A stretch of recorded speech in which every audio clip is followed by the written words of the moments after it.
Dalawa patay at dalawa rin ang sugatan kasunod ng malakas na pagsabog na naitala pasado alas 7 ng gabi araw ng Pasko sa Sitio Bokig, Barangay Bacayao Norte, Dagupan City. Sa pagpapatuloy ng imbestigasyon ng pulisya, isa sa posible at hinihinalang dahilan ng insidente ay ang mga paputok. Ito ay bunsod ng mga na-recover na nagkalat na firecracker wrappers sa lugar ng insidente. Agad namang rumisponde ang Bureau of Fire Protection, PNP Dagupan, City Disaster Risk Reduction and Management Office, Panda Volunteer Fire Brigade at Dagupan Electric Corporation.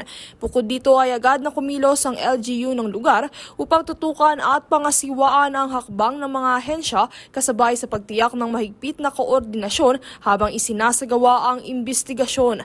Kaugnay nito ay napila ng alkalde ng Dagupan sa publiko na huwag maging pasaway sa paggamit ng paputok dahil sa panganib na dulot nito sa komunidad. Princess Castro nag-uulat para sa Golden Nation Network.